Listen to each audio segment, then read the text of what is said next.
오늘 우리가 함께 읽은 말씀은 우리에게 익숙한 본문입니다. 오순절 성령님의 강림 사건을 묘사하고 있는 장면이죠. 저는 오늘 이 말씀을 가지고 기다림이란 제목으로 함께 말씀을 나누기를 원합니다. 여러분들 지금 많이 기다려보셨습니까? 제가 최근에 기다려봤던 거는 택배를 주문하고 물건을 주문하고 택배가 언제 올지 기다렸던 일이 기억에 남습니다. 특별히 작년에 선물 교환을 했었는데 촉박하게 선물을 주문해놓고 그때까지 와야 되는데 왜 안 오지? 와야 되는데 왜 안 오지? 이렇게 전전긍긍했던 제 모습이 떠올랐습니다. 물론 이 기다림이라는 말을 생각할 때 설렘과 기대감도 또한 주지만 초조하게 만들고 어렵게 만들기도 합니다. 기다림하면 무엇보다 빼놓을 수 없는 것이 휴가를 기다리는 군인의 마음일 겁니다. 장병이 입대하는 순간 휴가를 기다릴 때 그 마음 여러분들 다시 한번 생각해 보시면 어떨까요? 그렇죠? 휴가를 언제 신청할 수 있는지 도대체 내가 휴가를 나갈 수 있긴 한 건지 이렇게 고민하고 어느 날 결국 내 차례까지 와서 나가서 무엇을 먹을지 어떤 일을 할지 많이 고민하고 어떻게 지낼지 또한 이렇게 고민하고 이렇게 설레는 마음으로 휴가를 기다리죠.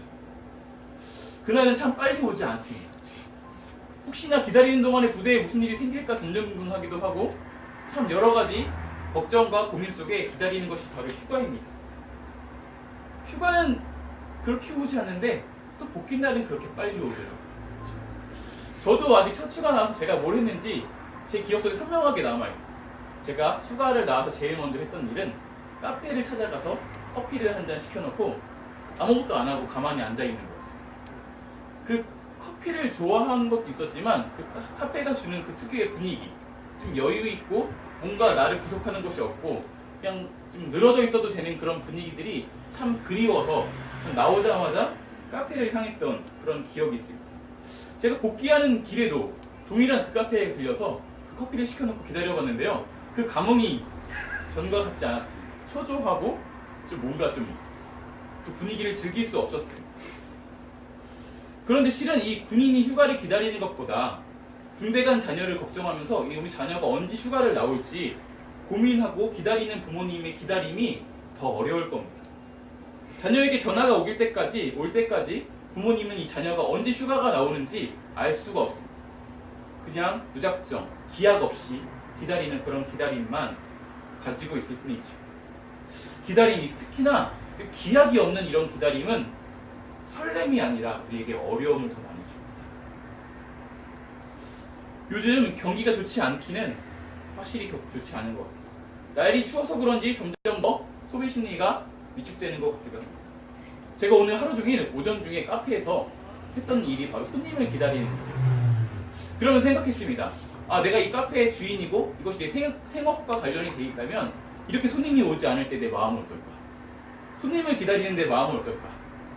정말 그 초조하고 이거 어쩔 수 없는 그런 마음들이 들더라고요.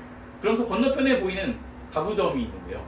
통유리로 돼 있어서 3층의 건물인데 어떤 손님이 왔는지 다 보이는데 한 명도 돌아다니지 않는 걸 보면서 정말 안타까운 마음을 제가 금할 수가 없어요. 그럼 제가 작년에 있었던 일이 하나 떠올랐는데요. 제가 작년에 차량을 대해서 알아보고자 한 대리점에 들렸었습니다. 근데 저에게 차를 소개했던 그분이 입사한 지 얼마 안 된 분이었던 것 같아요. 영업사원인데 그 경력이 얼마 되지 않아서 말함에도 되게 이렇게 떨리는 목소리가 숨어져 있었고 어쩔 줄 몰라 하는 그런 모습들이 감춰져 있었습니다. 근데 그분이 저한테 얘기를 하는 거예요. 자기가 입사하고 한 번도 거래를 해본 적이 없다. 거래만 좀 해달라. 그러면서 이런저런 저에게 혜택을 주고 인센티브에 대해서 소개를 하는 모습을 보면서 정말 이 사람의 지금 마음이 어떨까 오늘 말씀을 준비하면서 또한 이렇게 생각을 해보았습니다. 계약을 성사시키지 못하고 매일매일 대리점에 출근해서 점장의 눈치를 보는 그 사원의 마음이 어떨까? 그 불안감이 얼마나 클까? 그게 제게도 다가오는 거겠어요. 아마 사업을 하시는 분들은 이것을 더 크게 체감할 것입니다. 경제는 좋아질 기미가 보이지 않고 돈이 들어갈 일은 점점 많아지고 책임질 것이 많을수록 가장이 될수록 아니면 이끌어야 할 사람들이 많을수록 이 마음의 부담감이 더 클 것입니다. 매일 성실하게, 내가 아무리 성실하게 일을 하고 무엇인가 노력한다고 해도 될지 안 될지 알 수 없는 이 상황에서 그런 손님을 기다리고 계약을 기다리는 그 마음, 그런 기다림은 더욱 어렵습니다. 이 기다림이라는 걸 생각하면서 문득 또 제 마음에 들었던 단어가 있었는데 바로 이산가족이라는 것입니다. 여러분, 몇 해 전만 해도 TV에서 이산가족 상봉에 대해서 되게 하고 사람들이 그것에 대해서 많이 관심을 갖고 그런 일이 있었는데 오늘날 그런 분위기들이 좀 많이 수그러들었습니다. 이산가족에 대해서 관심이 소홀하게 된 것이죠. 하지만 그 사람들의 마음은 여전히 멀리 떨어져 있는 그 가족을 기다리고 있죠. 이산가족을 기다리는 그 사람들의 마음이 어떨까? 주변에 자기가 누군가를 기다리는 것에 대해서 관심이 점점 식어가고 때로는 무관심하고 그럴지라도 기다릴 수밖에 없는 거예요. 내가 어떤 노력이라도 하고 싶은데 내가 어떤 노력도 할 수 없을 때 대책 없는 그런 마음, 기약도 없고 주위 사람들의 소홀한 관심에도 포기할 수는 없고 내가 아무것도 할 수 없을 그 상황에서 가족을 기다리는 그 마음이 얼마나 어려울지 짐작도 되지 않았습니다. 그런데 오늘 본문에 이 120여 명의 사람들은 체감했을 것 같습니다. 예수님께서 승천하시면서 제자들에게 이렇게 명령하시죠. 마태복음 28장에는 이렇게 말씀하십니다. 너희는 가서 모든 민족으로 제자를 삼아 아버지와 아들과 성령의 이름으로 세례를 주고 내가 너희에게 명령한 모든 것을 그들에게 가르쳐 지키게 하라. 또 마가복음 16장에는 이렇게 명령하십니다. 너희는 온 세상에 나가서 만민에게 복음을 전파하라. 누가복음 24장에는 이렇게 말하고 있습니다. 증인된 너희들은 내가 내 아버지께서 약속하신 것을 너희에게 보낼 것이니 위로부터 능력이 입혀질 때까지 예루살렘에 머물러 있어라. 또 요한복음 20장에는 이렇게 이야기하고 있습니다. 성령을 받아라. 너희가 누구의 죄든지 사하면 사하여질 것이고 그대로 두면 그대로 있을 것이다. 이렇게 예수님의 명령, 예수님이 승천하시기 전에 이 명령이 성경에 기록되어 있습니다. 이 사도행전 1장에도 예수님의 명령이 4절에서 8절까지 기록이 되어 있습니다. 이 명령을 요약하면 성령이 오실 때까지 예루살렘을 떠나지 말고 오시면 증인으로 살아라. 이것입니다. 이제 이 예수님의 명령을 들은 이 120명의 사람들이 모였습니다. 이제 이 사람들의 길고 긴 기다림이 시작되었습니다. 그 사람에게도 물론 기다림은 어려웠을 것입니다. 이 기다림이 어려운 이유가 뭘까요? 기다림이 어려운 이유는 첫째, 언제 성취될지 모르기 때문에 어렵습니다. 물론 성령이 오실 때까지 기다리면 된다라고.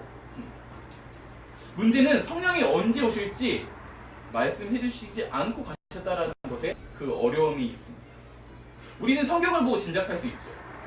예수님께서 6월절에 어린 양으로 십자가에 달리셨고 3일 만에 부활하셨고 사도행전 1장에 있는 것처럼 40일 동안 제자들과 함께 하시면서 하나님 나라에 대한 일을 가르치셨고 그리고 오순절에 성령이 강림했기 때문에 길어봐야 7일 정도? 한 일주일 정도 기다리지 않았을까 이렇게 짐작할 수 있습니다. 하지만 이 사람들은 몰랐죠. 그리고 실은 이 성경에서 말하고 있는 이 오순절이란 날이 바로 이어진 오순절인지 아니면 그 다음의 오순절인지 그 다음의 오순절인지 우리는 알 수 없습니다. 그냥 마냥 예수님이 말씀하셨기 때문에 기다리고 있는 것입니다.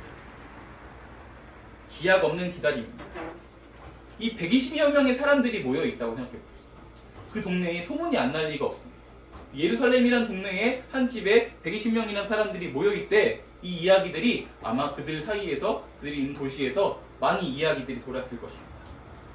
다른 사람들이 무관심하게 여기거나 아니면 모여있는 사람, 그 120명의 사람들이 어리석다고 쟤네 뭐하고 있는 거냐고 수군거리며 손가락질 했을지도 모릅니다. 그 멸시 속에서 어쩌면 그 멸시하는 사람이 자기와 가까운 가족일지도 모르는 그 상황에서 그 사람들은 기다리고 있었습니다. 기다림을 앞당기기 위해서 그들이 할 수 있는 것은 아무것도 없었죠. 그냥 마음을 합해서 전혀 기도에 힘쓰는 그것 하나였습니다. 얼마나 어려운 기다림이었겠습니까? 오늘 우리에게도 하나님께서 우리 커피와 교회에게 주신 2017년도의 약속이 있죠. 난관을 돌파하라. 우리는 이 약속이 하나님이 우리 가운데 2017년도에 성취하실 하나님의 약속이라고 믿고 또한 우리의 난간을 찾기 위해 노력합니다. 그 난간을 이미 발견하신 분들도 있고 아직 발견하지 못하신 분들도 있을 것입니다. 저도 고민하다가 무엇을 난관으로 삼아야 할지를 깨닫게 되었습니다. 근데 문제는 제가 이 난관을 돌파하기 위해서, 극복하기 위해서 노력하는데 이 난관에 길이 보이는 것이 아니라 다른 난관들이 막 생기는 것이 문제입니다. 난관이 하나여도 힘든데 주위를 둘러보면 난관이 너무나 많습니다. 이 상황에서 도대체 언제까지 이 난관이 돌파될 것인지 참 기약 없는 기다림, 그것은 참 어려운 것 같습니다.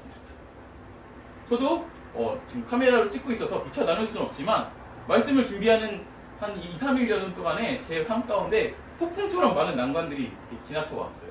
그래서 과연 내가 설교를 할 수 있을까? 이런 고민들도 하면서 이 자리에 섰습니다. 그러면서 말씀을 시작하기 전에 저를 위해서 기도해 주시는 것을 보면서 이것이 하나님께서 내게 허락하시는 은혜 중에 하나구나 라는 감사함이 제게 또 있었습니다. 기다림을 앞당기기 위해서 어떤 것도 할 수 없고 기약도 없는 그 기다림은 참으로 어려운 기다림입니다. 또한 기다림이 어려운 두 번째 이유가 있습니다. 이 이야기를 살펴보기 전에 1절을 한번 살펴보도록 하겠습니다. 오순절 날이 이미 이름에 그들이 다 같이 한 곳에 모였더니. 기다림이 어려운 이유는 기다리는 동안 포기해야 할 것들이 있기 때문에 어렵습니다. 이들은 먼저 다 한 방에 꽉꽉 자기가 마음을 모아서 이렇게 모여 있습니다. 이 모습을 이제 원어적으로 표현하고 있는 것인데요. 먼저는 생업과 관련된 일을 포기하고 모였을 것입니다. 그리고 가족과의 관계를 이렇게 단절했을 수도 있고 그 가족이 다 모여 있을 수도 있습니다. 또한 오늘 말씀에 오순절이라고 기록되어 있는데요. 이들이 유대인들이잖아요. 유대인들의 전통을 따라서 이 오순절 이 절기를 지키러 가야 되는데 절기를 지키지 않고 지금 모여 있는 것입니다. 한 곳에 꽉 차게 모여 있습니다.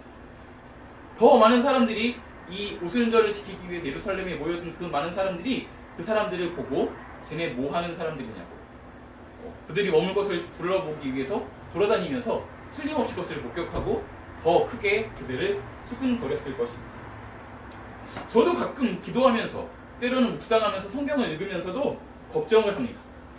삶의 다양한 걱정들, 심지어 예배를 하는 중에도 제 안에 스치는 많은 걱정들이 있습니다.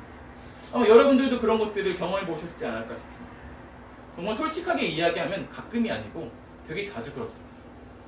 말씀을 준비하면서도 계속 걱정하고 고민하고 불안해하고 이런 것들이 제게 가득가득했습니다. 물론 이 말씀에 있는 분들은 저보다 훌륭한 분들이기 때문에 그분들이 모여서 기도하면서 하나님을 기다렸겠지만 약속하신 성령을 기다렸겠지만 그러면서 그들도 생각했을 것입니다. 이제라도 나와서 유대인의 전통에 따라서 절기를 지키고 생업을 다시 한번 회복하고 가족과의 관계를 회복하고 그렇게 살아가야 하지 않을까? 그것이 옳은 선택이 아닐까? 그 마음에 드는 여러 가지 포기해야 할 것들, 그것이 기다림이 어려운 두 번째 이유입니다. 언제 성취될지 모른다는 것과 기다림 중에 포기해야 할 것들이 있다는 것은 오늘을 살아가는 저와 여러분, 또한 하나님의 말씀이 성취되길 기다리는 그림이 어려운 이유입니다. 어쩌면 오늘 우리 삶 속에서 하나님의 말씀이 성취되길 기다리는 저와 여러분은 모여서 있지 않고 우리 삶의 자리에 있기 때문에 더 많은 어려움들이 들어올 것이고 난관들이 들어올 거기 때문에 더 힘들게 느껴질 수 있습니다. 분명 성취될 것들을 믿지만 기약이 없어 보이는, 언제 성취될지 모르겠는 그 하나님의 말씀과 정말 급하고 중요하게 내게 다가오는 내 삶의 요구들, 그 사이에서 끊임없이 흔들리고 넘어지는 것이 바로 저와 여러분의 모습이고 우리가 기다림을 어려워하는 이유입니다. 문제는 그처럼 어렵지만, 이렇게 힘들지만 우리가 기다려야 한다는 것입니다. 그처럼 어려운 기다리지만 그럼에도 기다려야 하는 것이 성령을 기다린 이 120여 명의 사람들이고 또한 오늘을 살아가는 우리들에게 동일하게 다가오는 그런 문제이자 도전입니다. 그럼에도 우리가 기다려야 하는 이유는 크게 두 가지입니다. 하나는 예수 그리스도의 명령이기 때문이죠. 또한 다른 하나는 우리가 증인이기 때문입니다. 사실 예수 그리스도의 명령이라는 말에는 제가 더 이상 앞에서 설명하는 것은 무의미합니다. 사족이 될 수도 있습니다. 우리는 예수 그리스도의 군사이고 자발적으로 예수 그리스도를 주라고 고백하는 사람들입니다. 그럼 명령에 따르는 것이 너무나 당연합니다. 그러면 우리가 두 번째로 증인이기 때문에 기다려야 하는데요.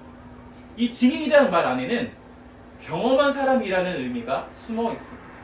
포함되어 있는 것이죠. 예수 그리스도의 부르심을 통해서 이미 예수님과 그의 나라를 경험한 저와 여러분입니다. 그렇다면 우리는 증인으로 살아가야 하는 것입니다. 폴 워셔 목사님이 복음에 대해 설명하면서 다음과 같은 이야기를 한 적이 있습니다. 성경 예수 그리스도를 경험한 사람들의 삶이 달라지지 않는다는 것은 성경이 증언하는 예수 그리스도가 거짓이거나 아니면 그것을 경험했다라고 말하는 우리들의 경험이 잘못이다. 그러면서 이런 이야기를 예화로 붙였습니다. 좀 각색해보면 이렇습니다. 제가 오늘 수요 예배를 참석하기 위해서 의정부에서 카페의 문을 닫고 부지런히 이곳으로 출발합니다. 오는 길에 교통사고가 나버립니다. 저는 그 교통사고에서도 몸이 무사히 다치지 않고 다행히 버스에서 뻗어나와서 지하철을 타죠. 근데 지하철도 고장이 나요. 그래서 어쩔 수 없이 이제 고민하고 있는데 어떤 사람이 저를 데리러 오겠다고 이렇게 데리고 연락이 와서 제가 그 차를 타고 오는데 그 차 또한 큰 사고가 난 거예요. 차가 다 박살나고 차를 폐차해야 될 지경이 됐는데 제가 너무 멀쩡하게 이곳에 있습니다. 라고 여러분들에게 나와서 이렇게 그래서 제가 딱 맞춰서 와야 되는데 한 10분 정도 늦게 왔습니다. 라고 여러분들에게 이야기한다면 여러분들은 제 말을 거짓말로 여기거나 아니면은 제게 있었던 그 일들이 거짓말일 것이라고 둘 중에 하나는 거짓말이라고 생각할 것입니다. 이런 이 예화를 들었습니다. 둘 중에 하나가 거짓말이라는 것은 큰 어떤 인생의 생사를 드나드는 경험을 한 사람들의 삶이 바뀌지 않는다면 이 경험이 잘못되거나 사람이 잘못됐다라는 것이죠. 거짓말을 하고 있거나 아니면 이 경험을 그렇게 강한 경험이 아니었거나 없었거나 그렇다라는 것이죠. 이 마찬가지입니다. 예수 그리스도를 경험한 사람들의 모습이 달라지지 않는다. 그럼 예수 그리스도가 잘못된 것이거나 아니면 그 사람들이 잘못된 것이죠. 우리가 증인이라면 그럼에도 기다려야 합니다. 증인이라면 힘들고 어렵지만 그래도 기다려야 하는 것이죠. 어떻게 기다릴 수 있겠습니까?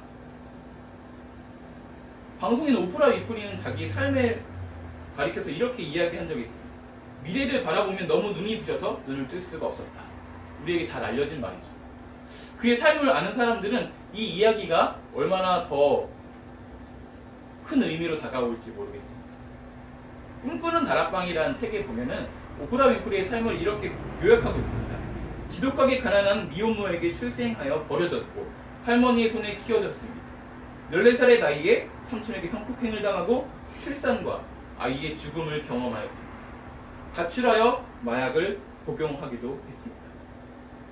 그럼에도 그녀가 생을 포기하지 않을 수 있었던 것은 미래에 대한 소망을 가지고 있었기 때문인 것이죠. 동일하게 우리는 질문해 보아야 합니다. 우리가 어떻게 기약 없고 포기할 것 많은 그 기다림이지만 하나님의 말씀이 성취되기를 기다릴 수 있을까? 삶의 현장, 우리 생활을 바라보면 걱정과 좌절, 불안의 요소가 가득하다고 할지라도 하나님의 약속을 바라볼 때 우리는 기다릴 수 있는 것입니다. 2017년 커피와 교회의 표이자 또한 아까 이야기했던 것처럼 우리에게 주신 그 소망, 난관을 돌파하라.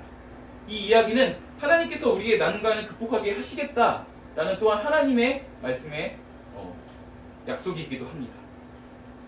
그러므로 우리는 하나님의 말씀 그리고 다시 오실 예수 그리스도를 바라봄으로 기다릴 수 있는 것입니다.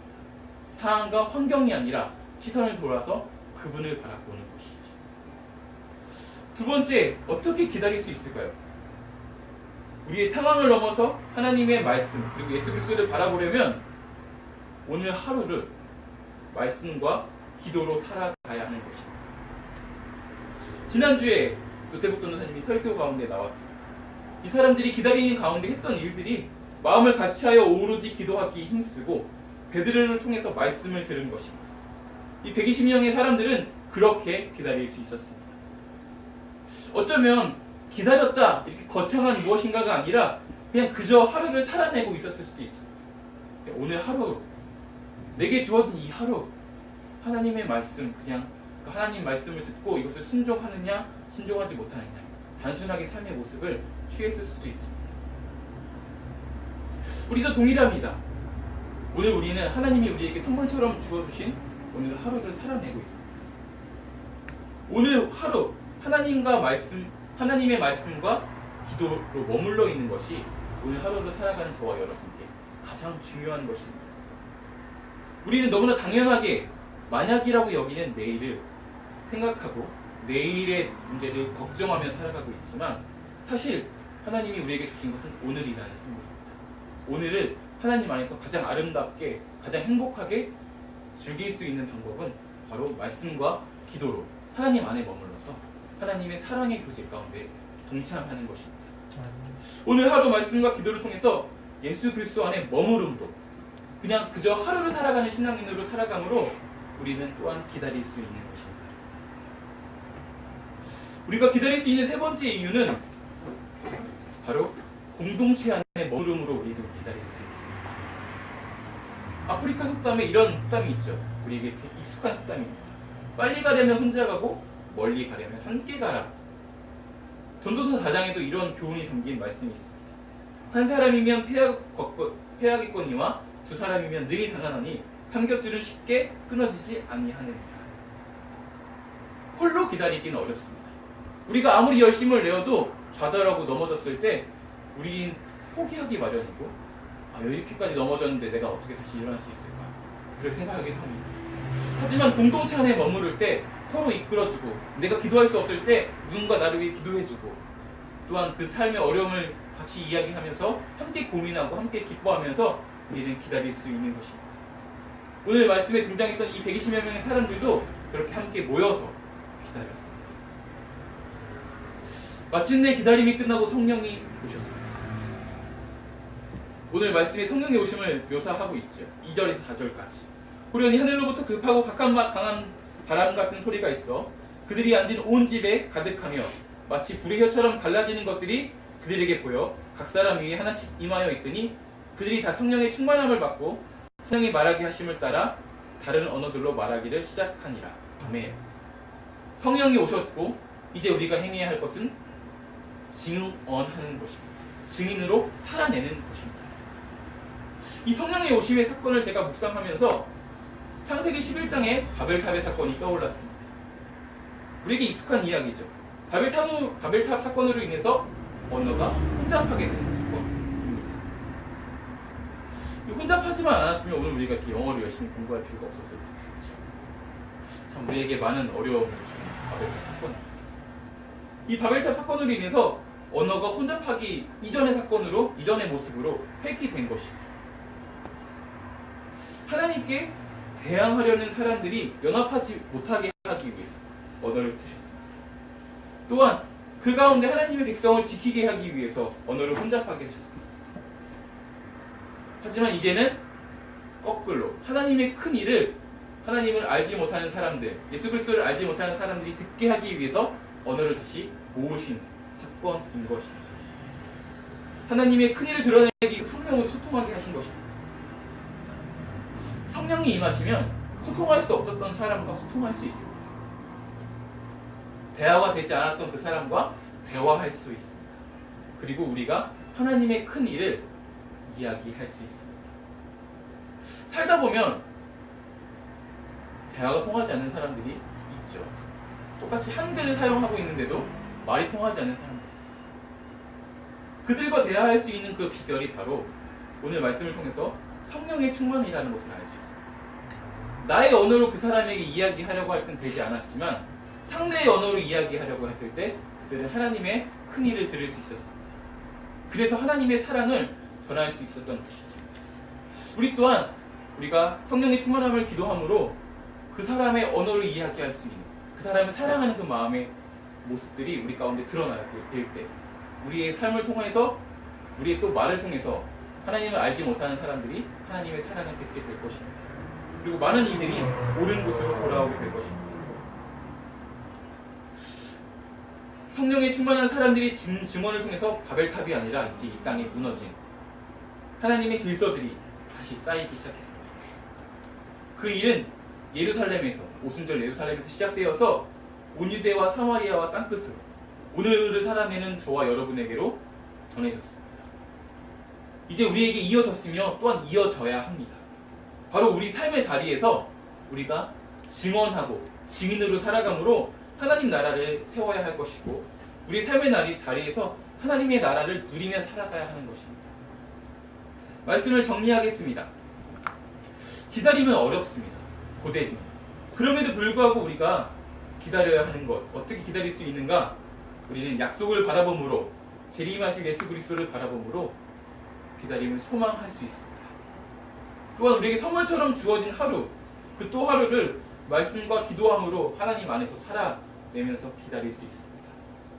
예수 그리스도를 머리로 한 공동체 안에 머무름으로 더불어 함께 우리는 기다릴 수 있습니다. 성령의 충만함을 늘 소망하고 간구하면서 우리의 삶의 자리에서 증인으로 살아봅시다. 우리의 삶을 통해서 무너진 하나님의 기초들이 다시 쌓이게 될 것이고, 많은 사람들이 옳은 곳으로 돌아오게 될 것입니다. 우리 함께 부흥이란 찬양을 찬양하신 후에 우리가 하나님의 약속을 기다리는 자로, 또한 증인으로 살아가기를 결단하기 원합니다. 또한 나의 삶을 통해서 이 땅에 무너진 기초들을 다시 쌓게 해달라고, 많은 사람들이 다시 하나님 품으로 돌아오게 해달라고 기도하신 후에 개인의 기도 제목을 가지고 자유롭게 기도하시고 돌아가도록 하겠습니다. 네, 찬양하도록 하겠습니다.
기다리는 자로, 또한 증인으로 살아가기를 결단하기 원합니다. 나의 삶을 통해서 이 땅에 무너진 기초가 쌓이게 하여 주옵소서. 나의 삶을 통해서 아직 하나님께 돌아오지 않는 많은 사람들이 하나님께 돌아오게 되는 그 은혜들이 있게 하여 주옵소서. 우리 함께 기도하도록 하겠습니다. 하나님 아버지 감사합니다.